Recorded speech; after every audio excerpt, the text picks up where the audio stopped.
Gente, o governo federal divulgou hoje o projeto de lei orçamentária de 2023, em que mantém a desoneração dos impostos sobre combustíveis e não prevê o reajuste da tabela do imposto de renda. Sobre o Auxílio Brasil, o governo manteve a previsão de um pagamento médio de R$ 405 por beneficiário, mas enfatiza que reconhece a relevância da referida política pública e a importância da continuidade daquele incremento para as famílias atendidas pelo programa. O governo destacou no documento que a meta de atendimento é de mais de 21 milhões de famílias e o programa terá um orçamento anual de mais de 105 bilhões de reais.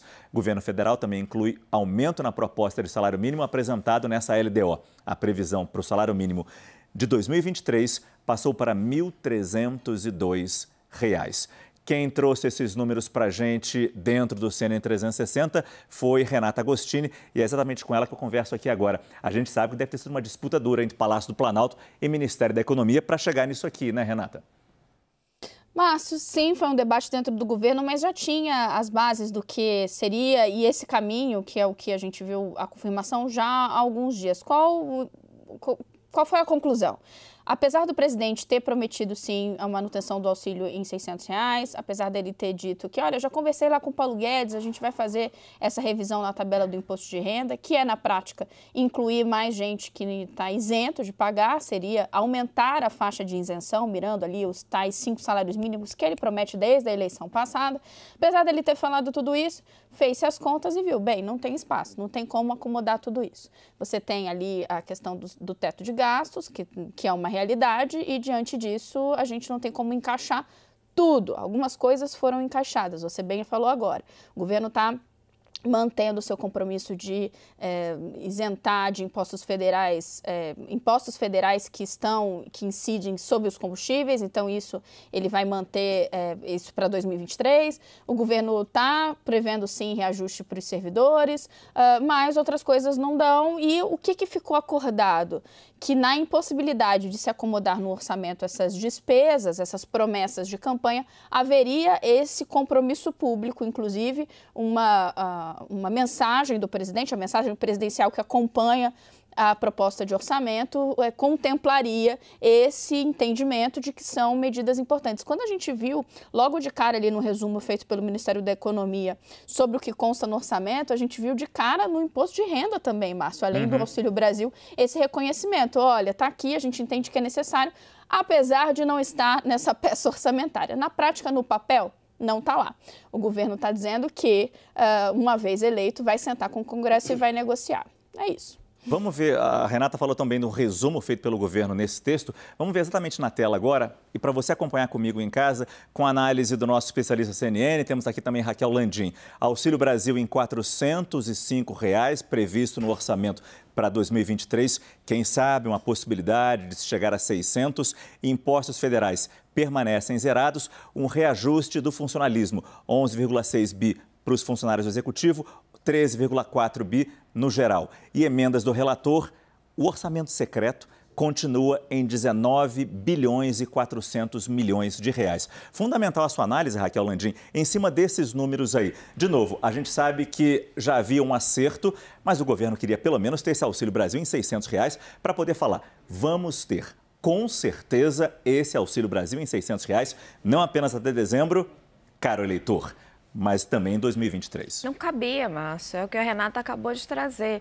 Só de você aumentar esse auxílio de 400 para 600 reais, nós estamos falando num gasto a mais de 50 bilhões a 60 bilhões de reais. De novo, não é que não tenha dinheiro, mas não cabia nas regras fiscais, principalmente o teto de gastos. Esse orçamento está cheio de problemas, né? Além de arrumar dinheiro para esse auxílio extra, que é uma demanda da sociedade, e reformular esse auxílio, acho que isso é importantíssimo, né, professor? Ele está cheio de problemas. Na minha avaliação, é um equívoco você desonerar combustíveis. Eu já achava antes, ainda mais com a perspectiva de recessão global e queda de preço de commodities. Esse reajuste de servidor de 5% vai estar muito aquém do que o funcionalismo está esperando. Então, isso também é uma questão que o novo governo vai ter que lidar. Enfim, tem uma série de problemas ali que o próximo governo, ou ele chega, e eu estava conversando mais cedo com o Marcos Mendes, que é um grande especialista em contas públicas, e ele estava me colocando exatamente isso, que ou ele chega já com uma reforma tributária para poder fazer esse rearranjo, ou vai ser muito complicado. Olha, e sem falar de um último ponto, a gente criticou muito a bola de neve dos precatórios e o governo rebateu. O próprio governo está prevendo ali que em 2023 nós vamos fechar o ano com mais de 50 bilhões de precatórios a pagar. Ou seja, 2023 que se arma, professor Aoudi, nosso especialista CNN em economia, é bastante preocupante. Seja para qual governante, para qual candidato vença essas eleições. Eu tenho falado um pouco sobre isso, né? E o mercado como um todo já tem analisado com essa expectativa de incerteza para 2023. Né? Nós estamos tendo resultados fiscais melhores esse ano, por uma série de fatores. Né? A própria inflação ajudou um pouco isso no crescimento das receitas. Se tem um conjunto de despesas que diminuíram em relação ao ano passado, né? que foi um gasto muito grande com pandemia, mas o fato é que para o próximo ano vai ter que ter toda uma rediscussão, seja lá quem ganhar as eleições, e aí volta esse tema de discussão sobre reforma tributária, mas principalmente sobre um orçamento que caiba nele mesmo. Tem um patamar de despesas, os candidatos diferentes, né? Os dois principais que estão disputando as eleições prometeram os R$600 no próximo ano. Isso exatamente essa conta de 50 bilhões, que todos sabem, que não cabe dentro do teto de gastos, mas tem uma discussão paralela também entre os diferentes candidatos de substituir o teto de gastos. Há propostas de controle da dívida pública, voltar à ideia de superávit primário. O fato é que a trajetória da despesa pública no próximo ano não cabe hoje no conjunto das receitas. E vai ter que ter uma discussão do Congresso, do Executivo, no próximo ano sobre isso. E a gente traz... Desculpa, Não, e o mais interessante é que essa discussão vai ser para novembro, né? Vamos supor que a eleição no segundo turno, se o presidente Jair Bolsonaro ganhar, tudo isso que a gente viu aí, a gente exibiu na tela, vai mudar.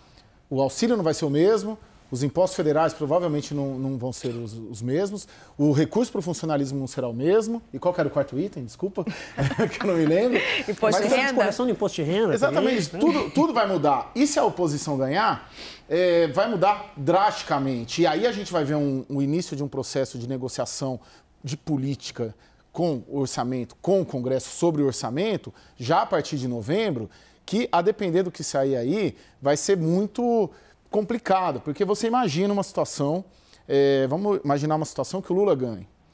Um governo que começaria em tese em novembro, para negociar com o Arthur Lira a aprovação desse orçamento, que vai ser um orçamento distinto do que o Bolsonaro ganhou. E aí tem um monte de questão intrincada que vai desaguar no 1º de fevereiro de 2023, que é a eleição da mesa, a eleição da Câmara e a eleição para presidente do Senado, o Arthur Lira fazendo campanha para o Bolsonaro. Então, a partir de novembro, a gente já vai estar, independentemente, eu estou traçando um cenário para Lula aqui, mas um cenário com o Bolsonaro também, porque você já vai ter um novo Congresso eleito, você já vai ter, independente, ainda que o Lula perca, uma oposição um pouco mais bem organizada dentro do Congresso Nacional. E aí o presidente Jair Bolsonaro vai sentar para negociar com o Congresso atual, mas já de olho no Congresso que foi eleito. Então você tem um monte de situação política aí envolvida que agrava o quadro, o que me faz desacreditar nisso. Eu não acredito em nada desse orçamento que está aí. Muito importante o Caio lembrar isso, porque é o seguinte...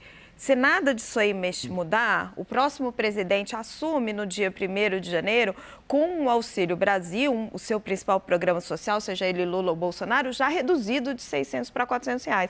Isso é um negócio politicamente impossível. Então, se Lula vencer, o que nós vamos ter? Provavelmente um deputado do PT propondo uma PEC para aumentar emergencialmente esse auxílio a partir de janeiro.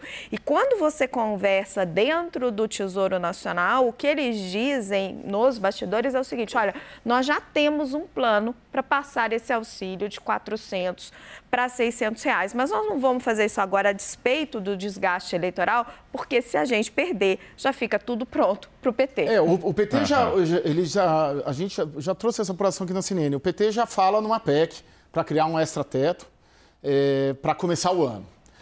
Essa é uma questão. E essa PEC seria, e varia uma discussão, tem uma discussão dentro do PT, se essa PEC seria para criar um extrateto de algo entre 80 bi, e tem gente, acho que Nelson Barbosa defende até 250 bilhões. Uau. Essa é uma questão. Daí tem uma outra questão que é a âncora fiscal. Qual que é a âncora fiscal que o PT defende? Daí tem 3 alternativas, você citou 2, né? Criar uma regra de gasto, voltar ao regime de metas de superávit pré-regra do teto. E tem a terceira questão, que é a favorita dentro do PT, mas que o mercado não gosta, que é você criar quase que um orçamento paralelo, né, professor? Eu acho que é um modelo semelhante ao PAC, que tudo que for investimento em infraestrutura e social, você entra nessa rubrica e não seguem as regras fiscais. Por quê? Porque a grande prioridade do Lula e do Partido dos Trabalhadores é encontrar dinheiro para programas sociais e infraestrutura logo de cara. É fome, fome, fome, resolver a questão da fome, amenizar a questão da fome. Então você já tem ali essas ideias sendo debatidas, mas novembro e dezembro, preparem-se para esse debate ser o grande debate da política brasileira no pós-eleição. E eu acho que vale lembrar, né, Caio, a gente relembrar por que o teto de gastos foi criado. O teto de gastos foi criado porque o país vinha com déficit primário há muito tempo, desde 2014, taxas de juros estavam saindo fora de controle, e aí com o teto de gastos se disse o seguinte, olha, o país vai ter um tempo para se adequar a isso, né, com um regime de controle de crescimento do gasto público. Então a única coisa que nós sabemos hoje, e de novo, independente de quem ganhar as eleições, é que o patamar de despesas que está projetado para o próximo ano não cabe mais nesse teto de gasto. Não é simplesmente tirar o teto de gasto e criar uma nova PEC extraordinária de novo, porque, na minha opinião, o mercado não vai aceitar isso. Vai pressionar com pressão sobre taxa de juros, dólar sendo pressionado, e nenhum governo quer começar desse jeito. Então, essas coisas vão ter que caminhar junto. Simplesmente propor a continuidade de aumento de gastos, sem botar uma engenharia nova do ponto de vista fiscal, que dê um mínimo de estabilidade para o país, não vai funcionar. Vai ser um tiro do pé do próximo governo, independente de quem ganhar. Tem que ter um limite para esse gasto. Não dá para você dizer que você vai colocar tudo que é social e infraestrutura. Isso aí cabe qualquer coisa. O próprio Pércio Arida, um dos pais do Plano Real, né, tucano, historicamente ligado ao PSDB, ele está com uma proposta que enviou aos candidatos menos a Bolsonaro, porque ele não considera Bolsonaro do campo democrático, de você fazer uma espécie de um extrateto, mas na proposta está muito bem delimitado que esse extrateto seria para despesa social específica de um programa de distribuição de renda muito bem resolvido e para reaparelhar o IBAMA, fazer um investimento ambiental. Se você não circunscrever esses gastos muito bem, aí a gente perde completamente a credibilidade. E lembrando que a exceção do ponto de vista orçamentário e fiscal no Brasil, o grande problema é que é muito difícil ela ser exceção.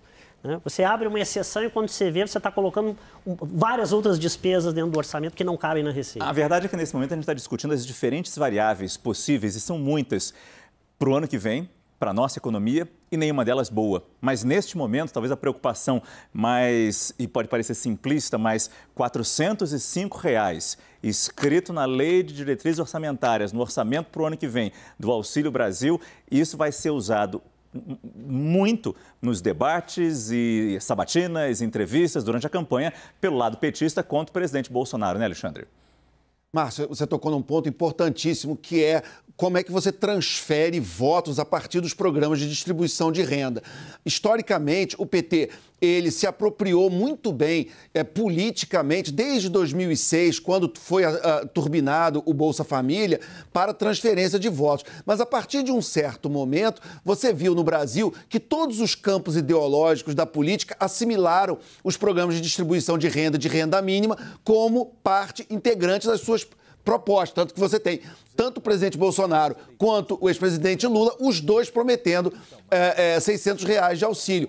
Ou seja, antigamente você tinha o PT dizendo, vote no PT que você terá o Bolsa Família, e se entrar um outro candidato de oposição, você pode perder o seu benefício. Hoje é muito difícil, e é por isso que o presidente Bolsonaro está tendo uma certa dificuldade de capitalizar politicamente o auxílio, porque hoje é difícil você falar, se não votar em mim, você vai perder o auxílio. Porque todos os candidatos, e principalmente os dois principais, Lula e Bolsonaro, os dois estão compromissados com as políticas de transferência de renda, e o eleitor sabe que, independente de qual que ele vote, Lula ou Bolsonaro, ele vai continuar contando com o auxílio Bolsa Família, o nome que tenha, mas com a inclusão de algum programa de renda mínima.